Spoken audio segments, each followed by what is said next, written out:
From JBS Studios in Greater New York, this is the JBS News Update with Teisha Bader. I'm Teisha Bader with the JBS News Update for Wednesday, July the 26th, 2017. Despite Israel's removal of the metal detectors at the Temple Mount, protests are continuing at the holy site in Jerusalem's Old City.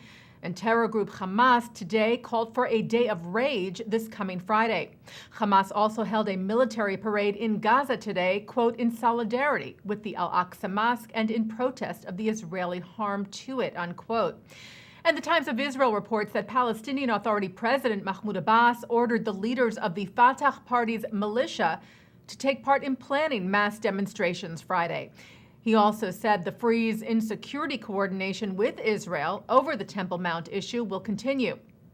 The detectors were removed late Monday night, but the protests continue over other proposed security measures, which Israel will likely install, namely smart cameras, as well as false claims from some Palestinians that Israel wants to take over the Temple Mount, even though Israeli Prime Minister Benjamin Netanyahu continues to stress that the status quo at the holy site will not change. Meanwhile, the Office of the White House Press Secretary released a statement yesterday welcoming the removal of the metal detectors while also recognizing Israel's need for security.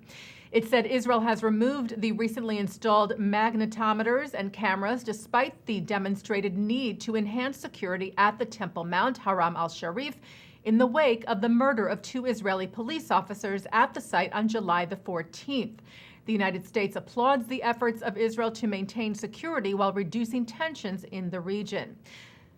And Hamas will remain on the European Union's list of terror organizations. The EU's Court of Justice made the ruling today, disqualifying a previous ruling from 2014 to remove the group from the list.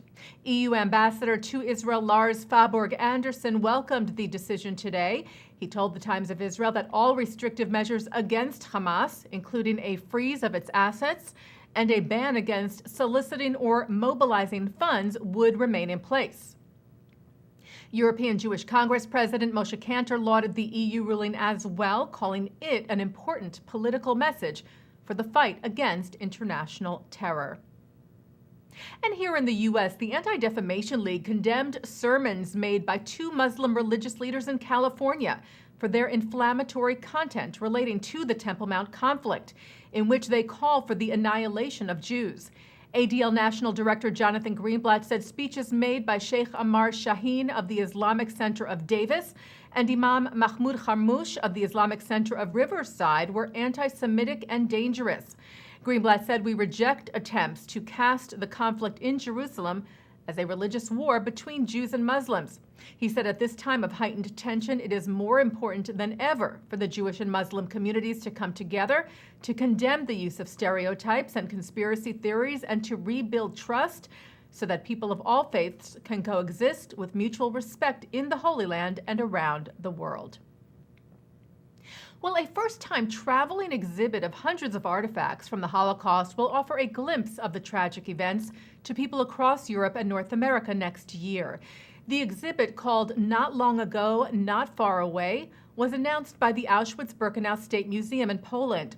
It will journey to 14 cities across Europe and North America to show some 600 artifacts that include personal items of those imprisoned and murdered at the death camp, as well as an original barrack and a German freight wagon that the Nazis used to bring victims into the camp. Museum director Dr. Peter Shavinsky said that while nothing can replace a visit to the actual site of the death camp, the exhibit can become a great warning cry for us all against building the future on hatred, racism, anti-Semitism, and bottomless contempt for another human being. The exhibit departs Poland at the end of this year, making its first stop in Madrid, Spain. A German Jewish athlete who was banned from the Olympics in 1936 because she was Jewish has died. Margaret Bergman Lambert, also known as Gretel, was an accomplished high jumper who was told just a month before the 1936 Olympics in Berlin that she would not be competing. She was able to get to the U.S., where she won its women's high jump and shot put championships in 1937 and the high jump again in 1938. Her story was brought to the big screen in 2009 in the film Berlin 36. Bergman Lambert died yesterday in New York at the age of 103.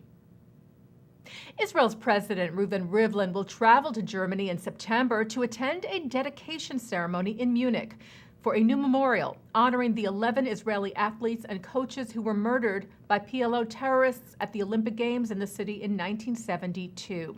Rivlin will be joined at the ceremony by German President Walter Steinmeier. Family members of some of the Israeli athletes called the dedication of the site in Munich a breakthrough. And taking a look now at our programming for tonight on JBS for Wednesday, July the 26th. At 7 o'clock, it's Eye on Israel, taking a look at the life of Menachem Begin. At 7:30, more from the recent Limud conference. At 8:30, more from the American Jewish Committee's Global Forum, as Prime Minister Netanyahu is interviewed by AJC leaders for tomorrow.